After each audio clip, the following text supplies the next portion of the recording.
산악회에서 뺨을 맞은 시어머니. 며느리가 나타나자 모든 것이 달라졌습니다. 도대체 무슨 일이 있었던 걸까요? 지금부터 이야기를 시작하겠습니다. 정미숙 씨는 새벽 알람이 울리기 전부터 잠이 깼습니다. 침대 옆 탁자 위에 놓인 시계를 보니 새벽 5시 10분이었습니다.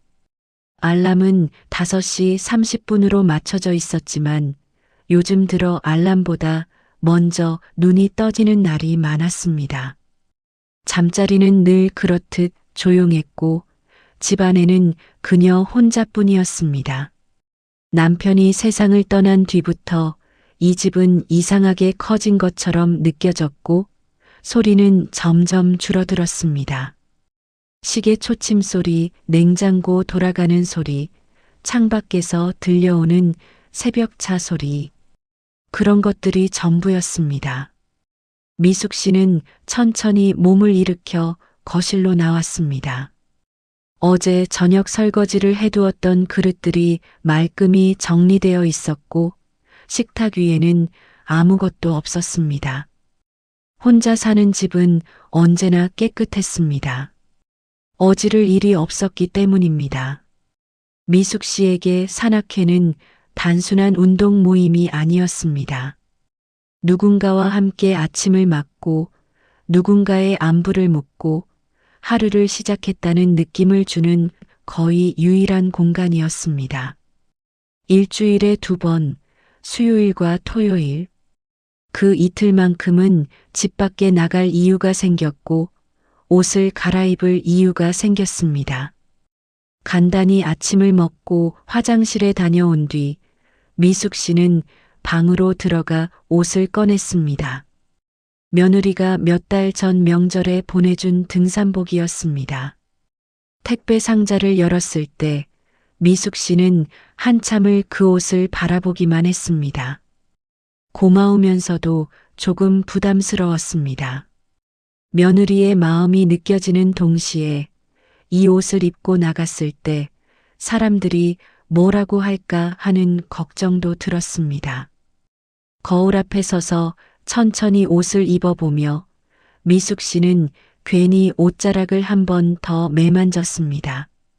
색이 너무 밝은 건 아닌지, 나이에 안 맞게 화려한 건 아닌지 걱정이 되었습니다. 지퍼를 올리고 소매를 당겨보고 거울 속 자신을 여러 각도에서 살펴보았습니다. 튀지 않기를 바랐고 눈에 띄지 않기를 바랐습니다. 그저 사람들 사이에 자연스럽게 섞이고 싶었습니다. 특별해 보이지 않으면서도 어색하지 않게. 그게 미숙 씨가 바라는 전부였습니다. 가방을 챙기고 물통을 확인하고 지갑과 휴대전화를 만져보며 현관문 앞에 섰습니다. 신발을 신으면서도 미숙 씨는 가방 안을 한 번 더 들여다보았습니다. 물, 수건, 간식, 약. 빠뜨린 게 없는지 확인하는 일은 습관처럼 반복되었습니다. 문을 열기 전에 미숙 씨는 잠깐 멈춰 섰습니다. 손잡이에 손을 얹은 채로 숨을 한 번 크게 들이마셨습니다. 오늘도 괜찮을까? 오늘도 무사히 다녀올 수 있을까? 말을 조심하고 표정을 조심하고 자리를 조심하면 괜찮을까? 현관문을 열고 나서자 새벽 공기가 차갑게 얼굴을 스쳤습니다. 문을 닫고 열쇠로 잠그며 미숙 씨는 작게 혼잣말을 했습니다. 오늘도 무사히 다녀오자. 그 말은 누구에게 하는 것도 아니었지만 말을 하고 나니 조금은 마음이 가라앉는 것 같았습니다. 계단을 내려가며 미숙 씨는 가방 끈을 한 번 더 고쳐 맸습니다. 집 앞 골목을 지나 버스 정류장으로 향하는 발걸음은 오늘도 어제와 같았습니다. 산악회 버스는 이미 사람들로 가득 차 있었습니다. 정류장에서 기다리는 동안에도 멀리서 들려오는 웃음소리가 들렸고 버스 문이 열리자 따뜻한 공기가 쏟아져 나왔습니다. 미숙 씨가 버스에 오르자 앞자리에 앉은 회장님이 마이크를 잡고 출석을 부르고 있었습니다. 부회장님은 밝은 얼굴로 사람들 사이를 오가며 인사를 받고 누가 빠졌는지 확인하고 있었습니다. 버스 안은 웃음소리와 이야기 소리로 가득했습니다.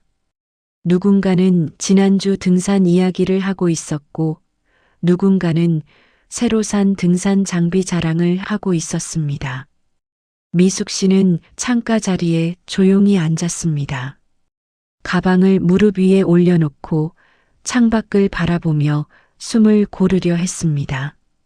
버스 창문 너머로 아침 거리가 지나갔고 출근하는 사람들의 모습이 보였습니다. 그런데 옆자리에 앉은 누군가가 미숙 씨의 등산복을 힐끗 보더니 말을 걸어왔습니다. 새 옷이네요. 어디 거예요? 색깔이 참 예쁘네요. 아, 며느리가 사줬어요. 미숙 씨는 조심스럽게 대답했습니다. 자랑하려는 게 아니라는 걸 말투로 전하려 했습니다. 목소리를 낮추고 웃음을 섞어 가볍게 넘기려 했습니다. 하지만 그 말이 끝나기도 전에 뒷자리에 앉은 누군가가 웃으며 말을 보탰습니다. 요즘은 다들 후원 받나 봐요. 좋으시겠어요. 웃음이 오갔습니다. 가볍게 던진 농담처럼 들렸지만 미숙 씨는 그 웃음이 자신을 향하고 있다는 걸 느꼈습니다. 얼굴이 뜨거워졌고 가방 끈을 꽉 쥐었습니다. 손바닥에 땀이 났습니다. 아무 말도 하지 않는 게 나을 것 같았습니다. 변명하면 더 이상해질 것 같았습니다. 버스가 출발하고 사람들의 이야기 소리가 조금씩 잦아들 무렵 회장님이 다시 마이크를 잡았습니다. 다들 아시겠지만 이번 달부터 단체 구매 진행합니다. 등산화요. 협력업체에서 좋은 조건 받아왔어요. 할인도 되고 품질도 보장되니까 다 같이 맞추는 게 좋을 것 같아요. 사람들이 고개를 끄덕이며 동의했습니다. 미숙 씨는 가방 안에 든 낡은 등산화를 떠올렸습니다. 아직 신을 만했습니다. 굳이 새로 살 필요가 없었습니다. 미숙 씨는 조심스럽게 손을 들고 말했습니다. 저는 있는 걸로 신어도 될까요? 버스 안이 잠깐 조용해졌습니다. 회장님이 마이크를 든 채로 미숙 씨를 바라보았고 몇몇 사람들도 고개를 돌렸습니다. 그러실 수도 있죠. 근데 다 같이 맞추는 게 보기도 좋고 단체 활동이니까요. 부회장님이 웃으며 덧붙였습니다. 통일감도 있고 사진 찍을 때도 깔끔하잖아요. 미숙 씨는 더 이상 말하지 않았습니다. 창밖을 바라보며 가슴속에서 무언가가 조여오는 걸 느꼈습니다. 그날 이후로 미숙 씨는 자신이 이미 선 밖에 서 있다는 걸 알게 되었습니다. 말하지 않아도 시선만으로도 충분히 전해지는 것들이 있었습니다. 그리고 그 시선은 점점 더 무거워지고 있었습니다. 버스에서 내려 산길을 오르기 시작했을 때 미숙 씨는 늘 하던 대로 뒤를 돌아보며 걸었습니다. 등산로 입구에서 준비 운동을 할 때도 사람들 사이를 조용히 오가며 누군가 준비물을 빠뜨리지 않았는지 살폈습니다. 누군가 뒤처지면 기다려주고 숨이 차서 힘들어하는 사람이 있으면 잠시 쉬어가자고 말했습니다. 물을 챙겨주고 가파른 구간에서는 손을 내밀어주기도 했습니다. 땀을 닦을 수 있도록 여분의 손수건을 건네기도 했습니다. 그런 행동은 예전에는 고맙다는 말을 들었습니다. 미숙 씨 덕분에 편하게 올라간다는 말도 들었고 착하시다는 말도 들었습니다. 누군가는 우리 산악회에 미숙 씨 같은 분이 있어서 든든하다고 말하기도 했습니다. 하지만 그날은 달랐습니다. 앞쪽에서 걷던 사람들이 작게 이야기를 나누는 소리가 들려왔습니다. 바람에 실려오는 목소리였지만 미숙 씨의 귀에는 또렷하게 들렸습니다. 또 시작이네. 저번에도 그랬잖아. 카메라 있으면 더 열심히 하시지. 뭐 보여주려고 그러는 건지. 미숙 씨는 그 말을 들었지만 모른 척 했습니다. 계속 걸으며 아무렇지 않은 척 했습니다. 가슴속에서 무언가가 조여왔지만 표정을 바꾸지 않으려 애썼습니다.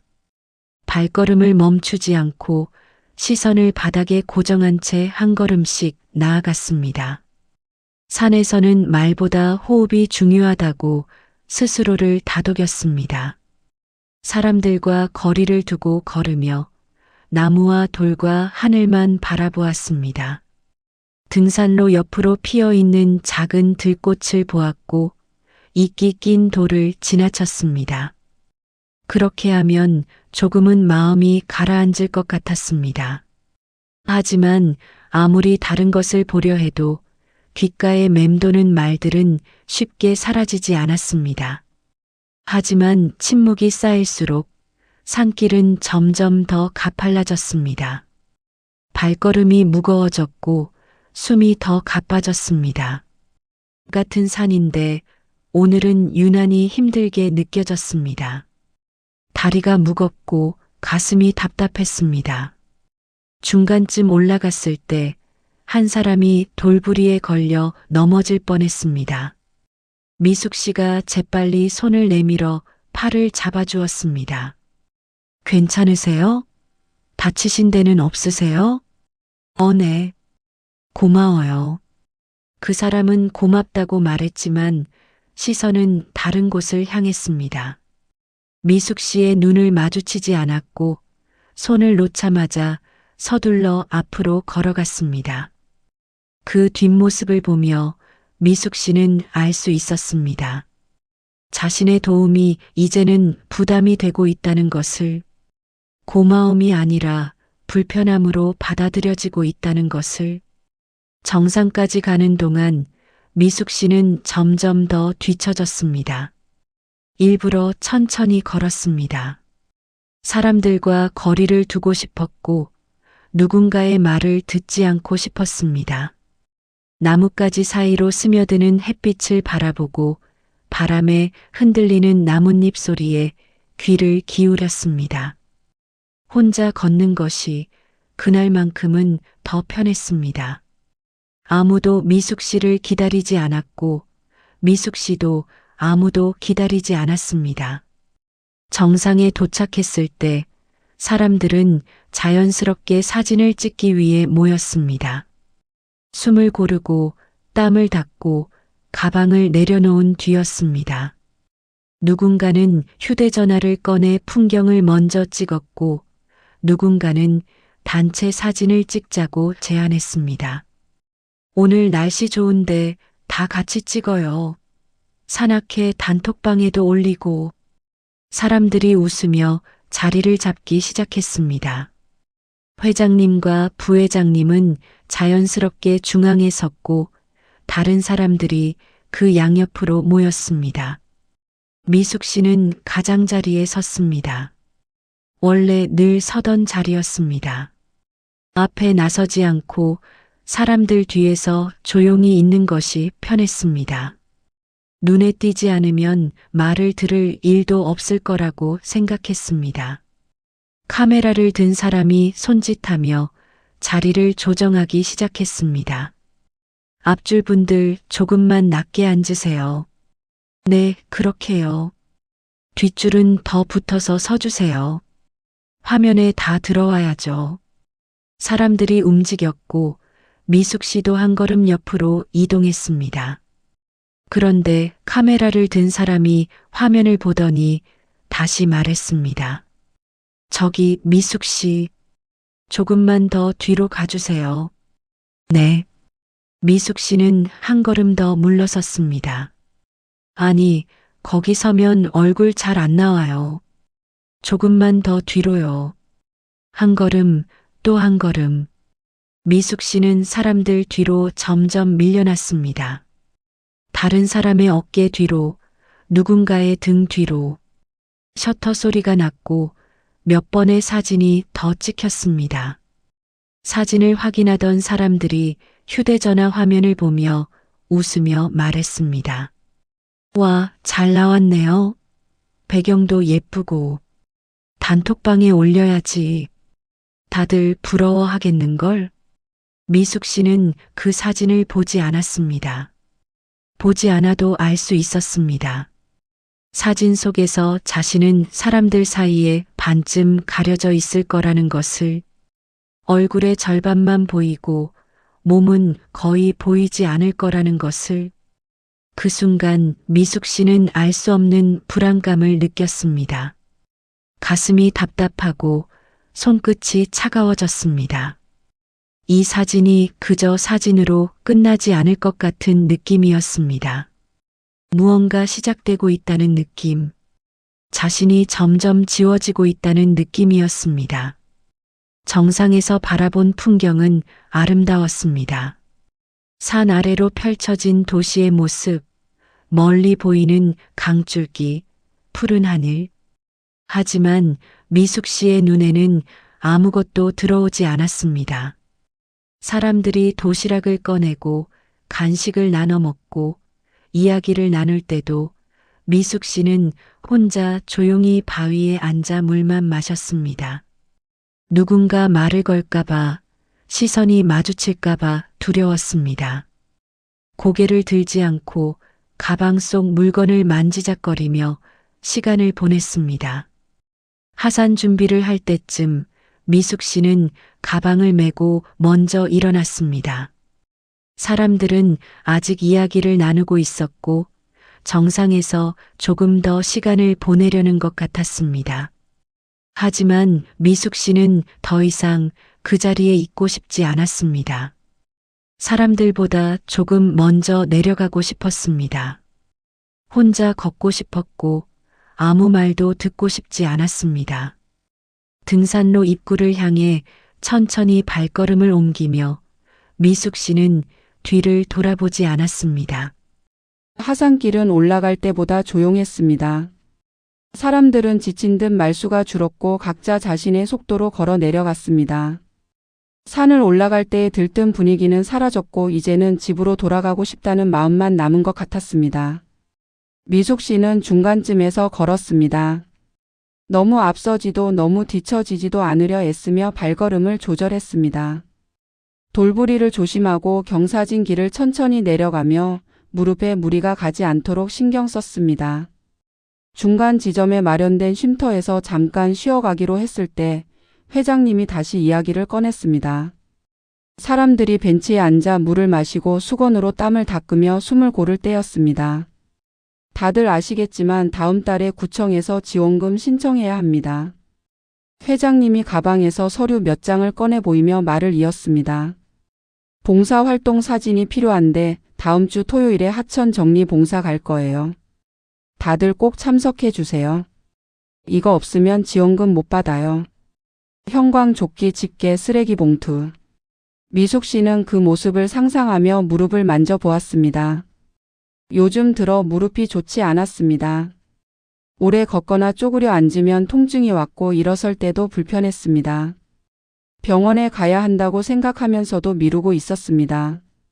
하천 정리는 허리를 숙이고 쪼그려 앉아야 하는 일이었습니다. 미숙 씨는 조심스럽게 손을 들고 말했습니다. 저는 무릎이 안 좋아서 참여가 어려울 것 같습니다. 잠시 정적이 흘렀습니다. 회장님이 서류를 내려놓고 미숙 씨를 바라보았고 부회장님도 고개를 돌려 시선을 맞췄습니다. 몇몇 사람들도 미숙 씨를 쳐다보았습니다. 그래도 1시간 정도만 하면 되는데 그렇게 힘든 일도 아니에요. 부회장님이 웃으며 말했습니다. 지원금은 다 같이 쓰는 거니까 다 같이 참여하는 게 맞지 않을까요? 공평하게요. 미숙 씨는 더 이상 말하지 못했습니다. 변명처럼 들릴까봐 불편하게 만들까봐 두려웠습니다. 사람들이 다시 걷기 시작했을 때 미숙 씨는 작은 목소리로 들려오는 말들을 들었습니다. 지원금은 받으면서 몸은 안 움직이네. 무릎이 안 좋으면 산은 어떻게 올라와? 그 말들은 농담처럼 가볍게 던져졌지만 미숙 씨의 귀에는 무겁게 박혔습니다. 발걸음이 무거워졌고 숨이 막혔습니다. 산을 내려가는 길이 너무 길게 느껴졌습니다. 버스에 돌아왔을 때 미숙 씨는 가장 뒷자리에 혼자 앉았습니다. 아무도 옆에 앉지 않았고 미숙 씨도 누구에게 말을 걸지 않았습니다. 창밖을 바라보며 집에 돌아가면 무엇을 해야 할까 생각했습니다. 그날 이후 미숙 씨는 산악회 단톡방에서 얹혀가는 사람이 되었습니다. 누가 그렇게 말한 건 아니었지만 그렇게 느껴졌습니다. 메시지가 올 때마다 가슴이 두근거렸고 사진이 올라올 때마다 자신이 어떻게 비칠지 걱정되었습니다. 뒤풀이 식당은 항상 시끄러웠습니다. 산에서 내려온 뒤 모두가 모이는 곳이었고 한 주의 피로를 푸는 시간이었습니다. 식당 안은 이미 다른 손님들로 북적였고 주방에서는 음식 만드는 소리가 요란했습니다. 사람들은 자리에 앉자마자 메뉴를 주문하고 지난주 이야기를 꺼냈고 웃음소리가 터져 나왔습니다. 미숙 씨는 구석 자리에 앉았습니다. 테이블 끝자락 사람들의 시야에서 조금 벗어난 곳이었습니다. 물을 따르고 젓가락을 정리하고 음식이 나오기를 기다렸습니다. 누군가와 눈이 마주치지 않도록 조심했고 말을 걸어오지 않기를 바랐습니다. 술이 몇 번 돌고 분위기가 무르익을 즈음이었습니다. 부회장님이 잔을 내려놓으며 웃는 얼굴로 말을 꺼냈습니다. 그나저나 미숙 씨, 재벌 며느리 진짜 있긴 해요. 미숙 씨가 천천히 고개를 들었습니다.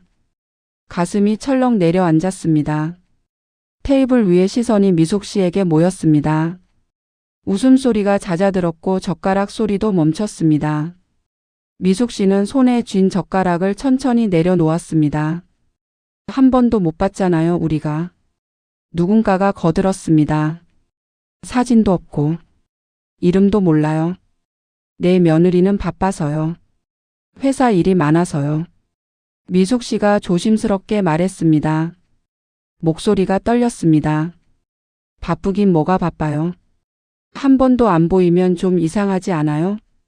부회장님이 웃으며 말했습니다. 혹시 상상 속 며느리 아니에요? 웃음이 터졌습니다. 가볍게 던진 농담처럼 들렸지만 미숙 씨는 그 웃음 속에 담긴 의도를 느꼈습니다.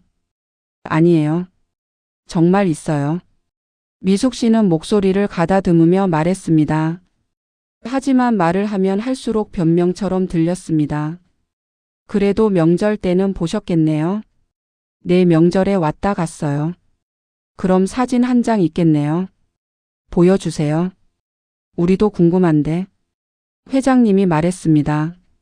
미숙 씨는 가슴이 답답해졌습니다. 며느리와 사진을 찍은 적이 없었습니다. 명절 때도 짧게 인사만 하고 갔고 사진 찍자는 말을 꺼내지 못했습니다. 부담을 주고 싶지 않았습니다. 사진은 없어요. 없다고요? 며느리랑 사진 한 장 없어요? 그게 말이 돼요? 정적이 흘렀습니다.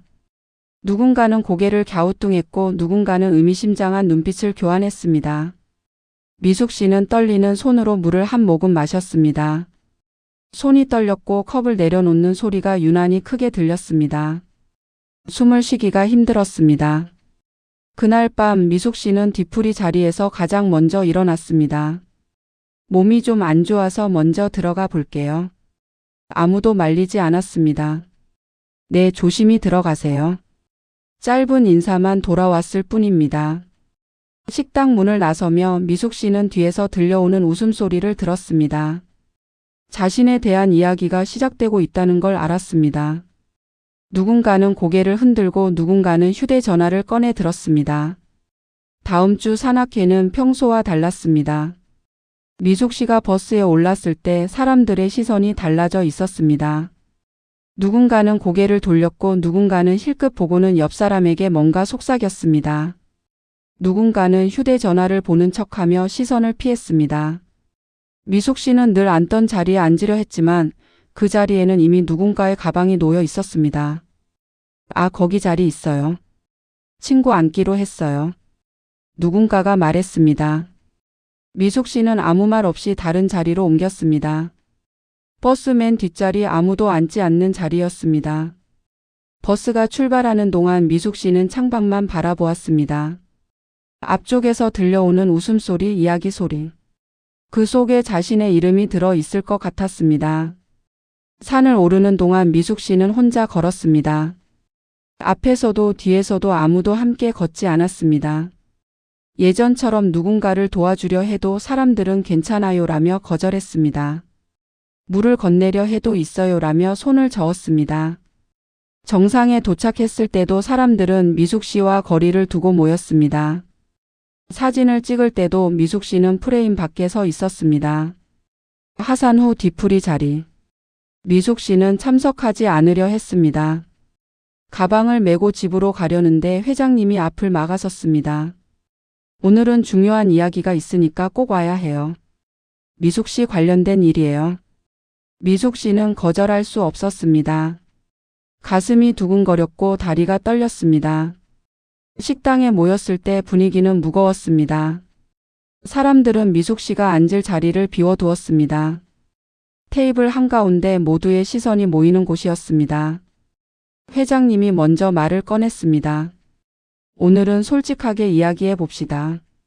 미숙 씨 문제요? 미숙 씨는 숨이 멎는 것 같았습니다. 손이 떨렸고 식탁 아래에서 주먹을 꽉 쥐었습니다. 회비는 제대로 안 내고 단체 구매도 안 하고 봉사활동도 안 나오고. 부회장님이 손가락을 하나씩 꼽으며 말을 이었습니다. 그런데 산은 타러 오시네요. 이게 맞는 건가요? 다른 사람들은 다 하는데. 저는 형편이. 미숙 씨가 말하려 했지만 목소리가 떨려 말이 끊겼습니다. 형편? 며느리가 재벌이라며요? 누군가가 비꼬듯 말했습니다. 며느리 이야기도 그렇고요. 사진 한 장 없다는 게 말이 돼요?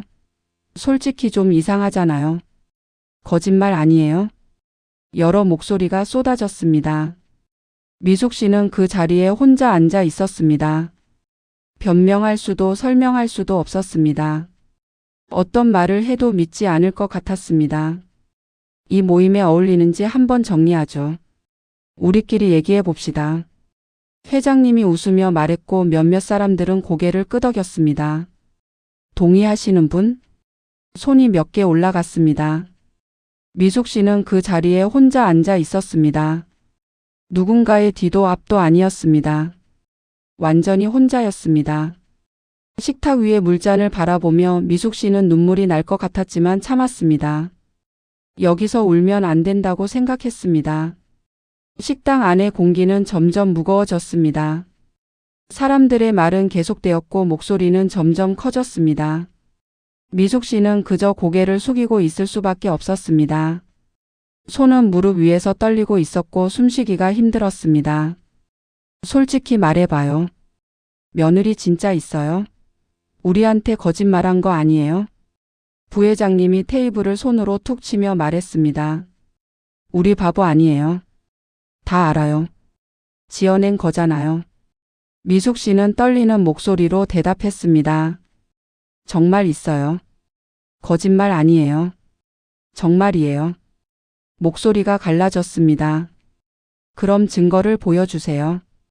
전화라도 해봐요. 지금 여기서. 우리 앞에서. 누군가가 팔짱을 끼며 말했습니다.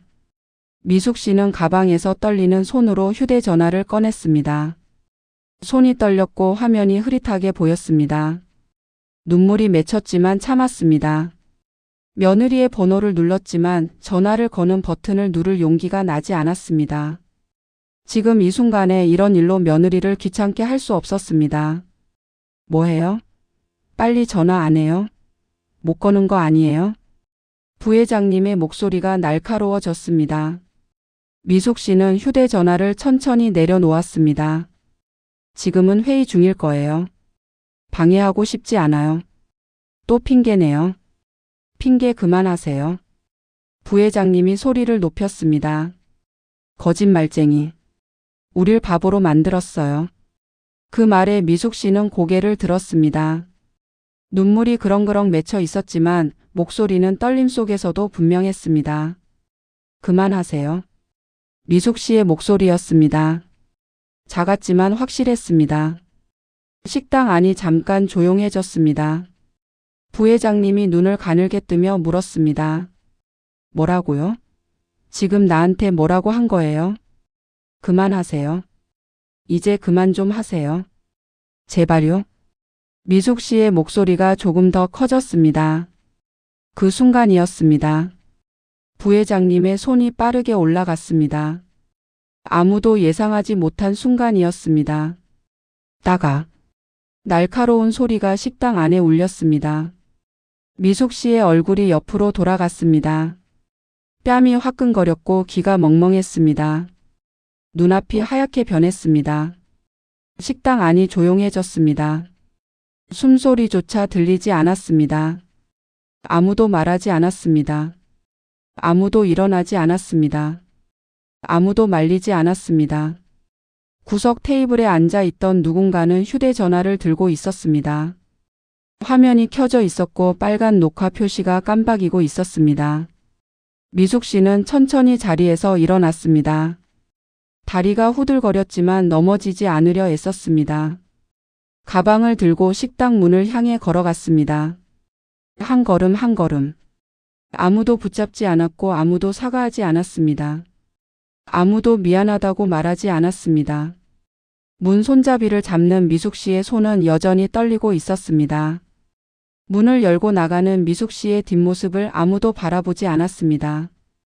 고개를 돌리거나 시선을 피하거나 테이블을 만지작거릴 뿐이었습니다. 문이 닫히는 소리가 식당 안에 작게 울렸습니다. 미숙 씨는 식당 밖으로 나와 골목을 걸었습니다. 어디로 가는지도 모른 채 그저 걸었습니다. 가로등 불빛이 흐릿하게 보였고 발걸음은 비틀거렸습니다. 뺨은 여전히 화끈거렸고 귀는 멍멍했습니다. 눈물이 계속 흘러내렸습니다. 참으려 했지만 이제는 참을 수 없었습니다. 길가 벤치에 주저앉아 미숙 씨는 얼굴을 손으로 가렸습니다. 휴대전화가 울렸습니다. 화면을 보니 며느리 윤서연이었습니다. 미숙 씨는 전화를 받지 못했습니다. 지금 이 목소리로 이 상태로 전화를 받을 수 없었습니다. 며느리에게 걱정을 끼치고 싶지 않았습니다. 전화는 계속 울렸고 미숙 씨는 그저 화면을 바라보기만 했습니다. 손은 떨렸고 숨은 가빠졌습니다. 전화가 끊기고 다시 울렸습니다. 그리고 또 울렸습니다. 네 번째 전화가 왔을 때 미숙 씨는 떨리는 손으로 전화를 받았습니다. 여보세요? 어머님, 전화 왜 안 받으세요? 지금 어디세요? 서연의 목소리는 급했습니다. 숨이 가빴습니다. 집으로 가는 중이야. 걱정 마. 미숙 씨는 울먹이는 목소리를 감추려 했지만 실패했습니다. 말끝이 떨렸습니다. 어머님 울고 계세요? 무슨 일 있으세요? 무슨 일 있었어요? 아니야, 괜찮아. 바람 불어서 눈물이 괜찮아. 어머님 지금 어디세요? 정확히 어디세요? 주변에 뭐가 보여요?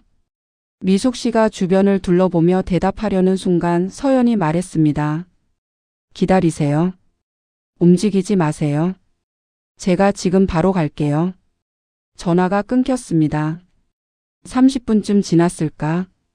멀리서 빠른 발걸음 소리가 들렸습니다. 검은 외투를 입은 여자가 숨을 헐떡이며 달려왔습니다. 윤서연이었습니다. 회사에서 바로 달려온 듯 정장 차림의 가방을 어깨에 메고 있었습니다. 서연은 미숙 씨에게 다가와 무릎을 꿇고 얼굴을 자세히 보았습니다.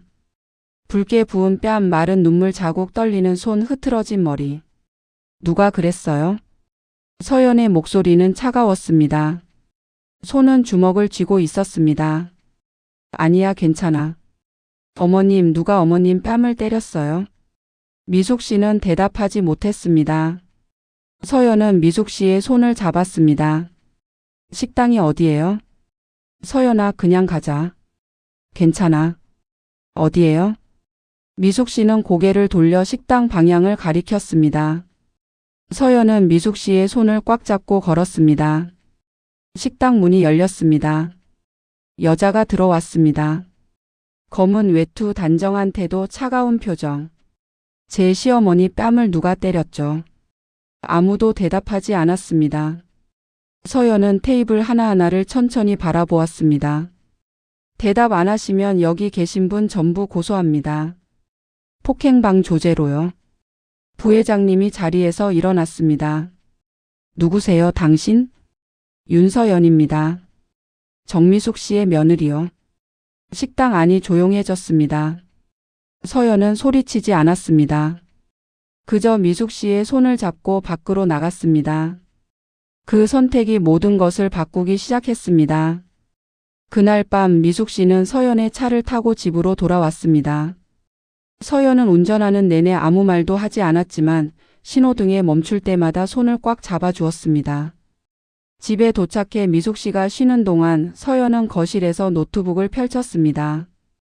휴대전화를 꺼내 미숙 씨의 뺨을 조심스럽게 사진으로 찍었습니다. 시간, 날짜, 상황을 기록했습니다. 어머님, 내일 병원 가셔야 해요. 진단서 받아야 해요. 괜찮아. 더 일 커지면 안 돼. 안 괜찮아요. 이건 폭행이에요. 다음 날 서연은 회사에 반차를 내고 미숙 씨와 함께 병원에 갔습니다. 진단서를 받고 상처를 꼼꼼히 기록했습니다. 그날 저녁 산악회 단톡방에 영상이 올라왔습니다. 뒤풀이 식당 영상이었지만 교묘하게 편집되어 있었습니다. 미숙 씨가 그만하세요라고 말하는 장면만 남고 뺨 맞는 장면은 깨끗이 잘려나가 있었습니다. 시어머니를 무시하는 며느리의 실체. 자극적인 제목과 함께 영상이 빠르게 퍼져나갔습니다. 비난 댓글이 쏟아졌습니다. 서연은 그 영상을 보고 조용히 웃었습니다. 화를 내지 않았습니다. 어머님, 걱정하지 마세요. 제가 다 처리할게요. 서연은 감정 대신 기록을 택했습니다. 변호사에게 연락하고 식당 CCTV 영상을 확보했습니다. 전체 장면이 담긴 원본이었습니다. 단톡방 메시지를 캡처했습니다. 회비 내역을 정리했습니다. 지원금 정산 자료를 검토했습니다. 모든 조각이 이어졌습니다. 몇 주 후 산악회는 조용해졌습니다. 단톡방은 폭파되었고 회장과 부회장은 공개 사과문을 올렸습니다. 경찰 조사가 진행되었고 법적 절차가 시작되었습니다. 미숙 씨는 그곳으로 돌아가지 않았습니다. 돌아갈 이유가 없었습니다. 몇 달 뒤 미숙 씨는 다시 산을 올랐습니다. 이번에는 서연과 함께였습니다. 둘이서 천천히 자신들의 속도로 중간에 멈춰 서서 물을 마시고 풍경을 보고 이야기를 나누었습니다. 아무도 재촉하지 않았고 아무도 기다리지 않았습니다. 정상에 도착했을 때 미숙 씨는 멀리 펼쳐진 풍경을 바라보았습니다. 이번에는 정말로 보였습니다. 산 아래 도시의 모습, 구불구불한 강줄기, 푸른 하늘, 흰 구름. 모든 것이 선명했습니다. 예전에는 보이지 않던 것들이 보였습니다. 서연이 옆에서 조용히 물었습니다. 어머님, 괜찮으세요? 미숙 씨는 천천히 고개를 끄덕였습니다. 눈가에 눈물이 맺혔지만 이번에는 슬픔이 아니었습니다. 이제 괜찮아. 정말로. 산 정상에 서서 미숙 씨는 조용히 알게 되었습니다. 참는 것이 미덕이던 시간은 끝났다는 것을. 이제는 자신의 목소리를 낼 수 있다는 것을. 그리고 그 목소리를 함께 들어줄 사람이 곁에 있다는 것을. 바람이 불었고 미숙 씨는 눈을 감았습니다. 이제는 편안했습니다. 자신의 속도로 걷는 길이 편안했습니다. 미숙 씨의 이야기 어떻게 들으셨나요? 참는 것이 미덕이라고 배웠던 시대를 살아온 분들. 말하지 못하고 삼켰던 순간들이 있으셨다면 댓글로 여러분의 이야기를 들려주세요. 이 영상이 도움이 되셨다면 좋아요와 구독 부탁드립니다. 여러분의 응원이 더 좋은 이야기를 만드는 힘이 됩니다. 다음 이야기도 기대해 주세요. 감사합니다.